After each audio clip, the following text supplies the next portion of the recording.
como vai você? Eu sou a professora Patrícia Fontes, esse é o meu sinal. Eu estou com Midian, intérprete de Libras. Estaremos juntas hoje durante esse nosso encontro.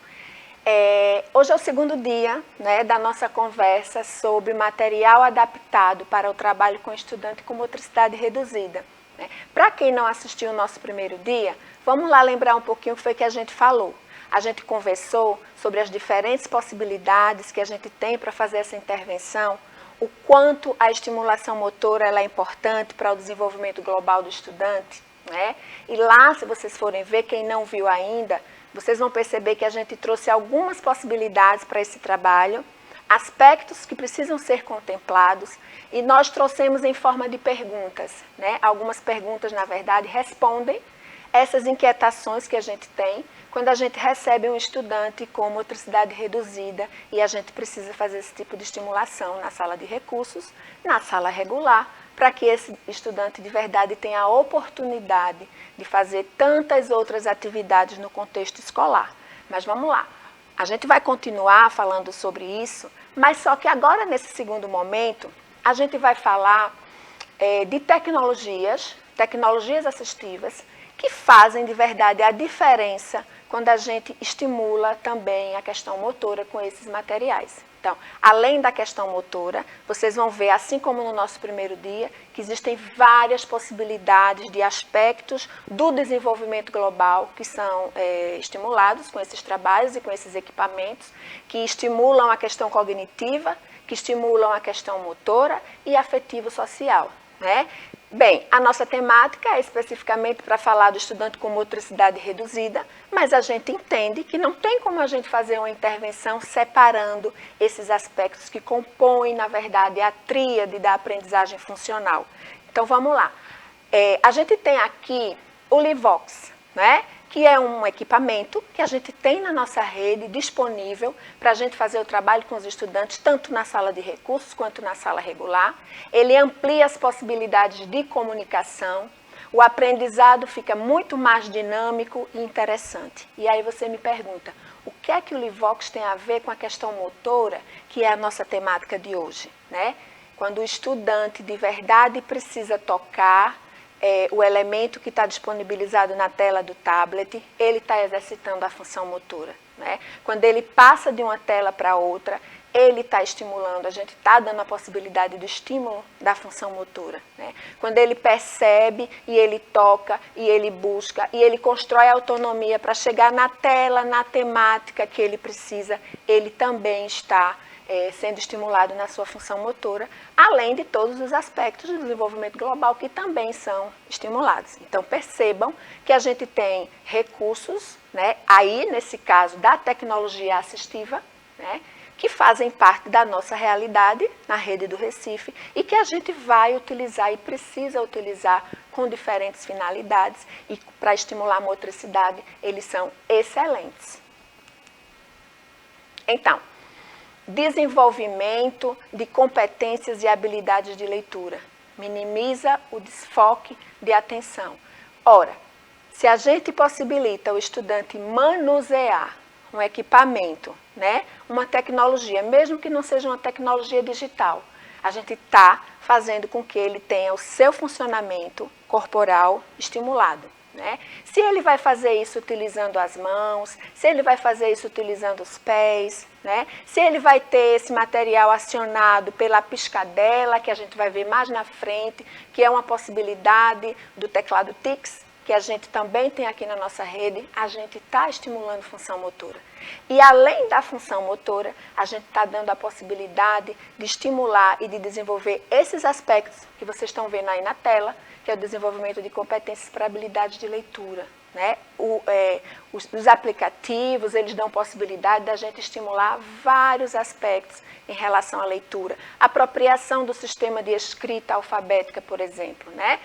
Relação grafema e fonema, né? Tudo isso a gente pode fazer com o tablet. Né? E minimiza o desfoque. Aqueles estudantes que têm, na verdade, distrabilidade acentuada, por exemplo. Então, muitos têm uma propensão muito grande a interagir de forma muito satisfatória com as tecnologias digitais da informação e comunicação. Então, se a gente oferta, a gente está dando a possibilidade dele permanecer na atividade, concluir a atividade e ter, de verdade, os objetivos que a gente traçou para ele, sendo disponibilizados ali para que ele se estimule e para que ele se desenvolva.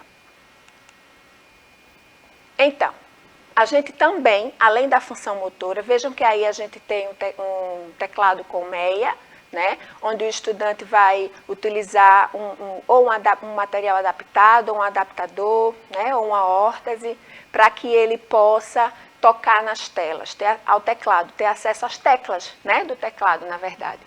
E isso a gente vai favorecer que ele também faça a produção de texto, que ele se organize em relação ao conhecimento lógico, ao raciocínio lógico matemático, né? Além do raciocínio lógico, que possibilita ele se apropriar do sistema de escrita alfabética. Então, é um estímulo importante, um estímulo sensorial, que faz com que, na verdade, a gente tire esse estudante de uma condição de apatia. Né? É muito comum a gente perceber que o estudante com paralisia cerebral, ele tem um comportamento caracterizado pela apatia, né? Pela dificuldade de engajamento e participação nas atividades, principalmente nas atividades coletivas. Então, a gente precisa dar a possibilidade dele utilizar o computador, dele utilizar o tablet, dele utilizar o TICS, né? Utilizar o tablet, né, com o Livox ou outro aplicativo que a gente já conhece, porque inclusive aqui nas nossas conversas a gente apresentou para vocês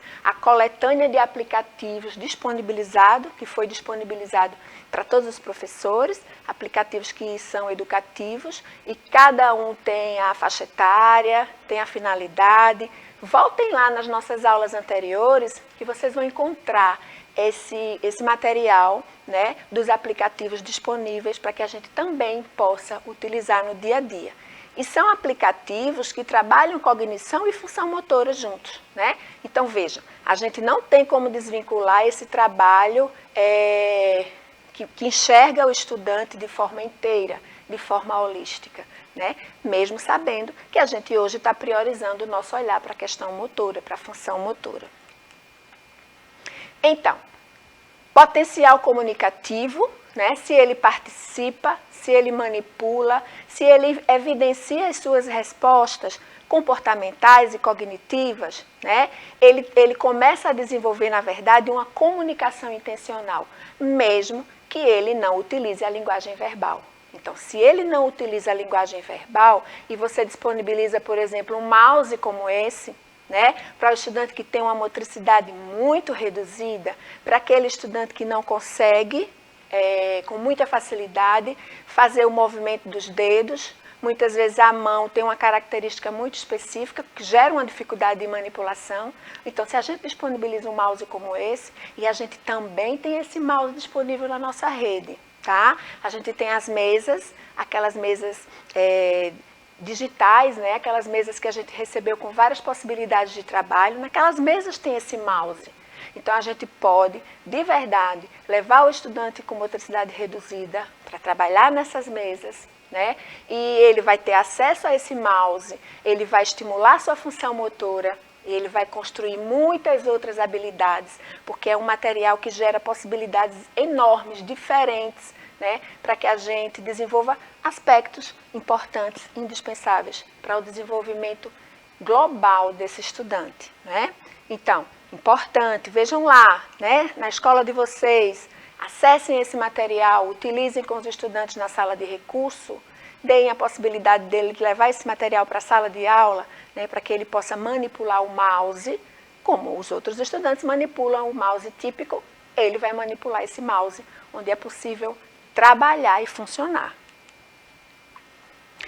Aqui a gente tem o teclado TICS, né, que é um teclado que oportuniza, por exemplo, comunicação, participação, apropriação do sistema de escrita alfabética. Ele dá a possibilidade do estudante se comunicar, evidenciar seus desejos, evidenciar seus sentimentos, pertencer, fazer parte, né? E aí ele vai ter a possibilidade de dialogar com os outros estudantes e com os professores, né? E sem contar que a gente vai dar a oportunidade desse estudante estar inserido em todas as atividades que são desenvolvidas no contexto escolar, né? Então, se os estudantes estão produzindo texto, de forma convencional. O estudante com motricidade reduzida não tem como fazer uma produção de texto utilizando o lápis, ele vai fazer uma produção de texto utilizando o teclado TICS. Esse teclado precisa fazer parte do dia a dia desse estudante, ser levado para a sala de aula, ser feito um trabalho específico, minucioso na sala de recursos, até porque o trabalho na sala de recursos com o TICS vai dar propriedade para que ele utilize lá na sala com muita regularidade e com muita tranquilidade. Então, a gente vai estar trabalhando função motora e outros aspectos relacionados à cognição com o TICS.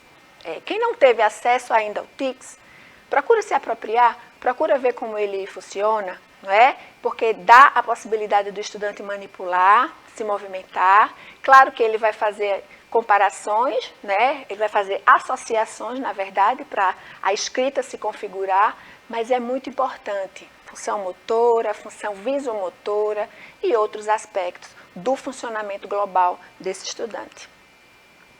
E aí, favorece a participação em atividades coletivas, aquilo que eu falei, o estudante, por exemplo, pode participar das exposições, né, das feiras de conhecimento, ele vai expor suas produções, esses estudantes escrevem poesia, compõem música, então que eles possam de verdade evidenciar as suas potencialidades, as suas possibilidades a partir desses equipamentos, né? E isso gera a produção de um discurso, a configuração de uma fala, de uma comunicação importante para o seu desenvolvimento.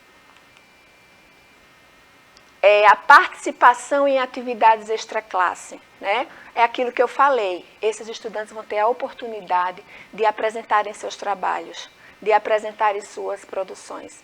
E vão ter, de verdade, o seu direito, né, de aprendizagem respeitado, porque eles estão ali inseridos, dialogando, interagindo, se desenvolvendo, se transformando, né, estão inseridos de verdade nesse contexto de aprendizagem. Apropriação do sistema de escrita que eu já falei, não é? E inserção social. Na medida em que eu construo habilidades importantes e que essas habilidades elas são levadas para vários ambientes sociais, a gente está oportunizando inserção social. E isso é fundamental, né, para que o estudante possa desenvolver as suas habilidades em outros lugares, com outros níveis de complexidade, né, que a vida vai exigir, na verdade. Então, antes da gente encerrar, vamos dar uma olhadinha nesses materiais que eu trouxe aqui para a gente ver, para a gente relembrar, né? Eu sei que vocês são muito familiarizadas com esse tipo de material, mas vamos relembrar, né? O que a gente precisa mobilizar e deixar muito vivo no nosso trabalho pedagógico do dia a dia, na escola. Aqui, ó, parecido com esse material que a gente conversou, cadê? Deixa eu virar assim para vocês verem. Aqui, certo? A gente tem essa possibilidade também, ó, com copinhos, tá? Para que o estudante, a gente estimule percepção, atenção, estimulação sensorial, função motora, na medida em que ele vai encaixar, né, outros materiais aqui, ó, no copinho. São materiais de aparência diferente, com cores diferentes, tamanhos diferentes, texturas. Aqui também importante, além da estimulação sensorial, percepção, atenção, existe um componente afetivo importante, porque esse material é um material bonito, agradável e estimulante. Então, a gente está levando em consideração o prazer, as sensações no processo de aprendizagem. Esse material aqui, muito bacana, para que o estudante trabalhe a função motora, né? Ó, tá vendo? Ele vai fazer esse movimento. Então, isso é muito importante, até para que a gente possa dar condições dele fazer mais na frente, se for uma criança que ainda não chegou nessa fase de aquisição do saber formal, o movimento de pinça, que é tão importante quando ele está tendo autonomia no processo de aquisição da escrita. Aqui outra possibilidade, essa aqui mais complexa, deixa eu botar aqui na frente para vocês verem, tá vendo? Mais complexa, que a gente pode fazer. Esse outro material aqui, ó, de encaixe também, ó, bem bacana, estimula a percepção, atenção, manutenção do foco, olha aqui, Material bem bacana para que a gente trabalhe função motora. Enfim, a gente tem várias possibilidades. Aproveitem, sistematizem o trabalho de vocês, estabeleçam prioridade, ok? Espero que tenham gostado. Tchau, aguardo vocês para o nosso próximo encontro.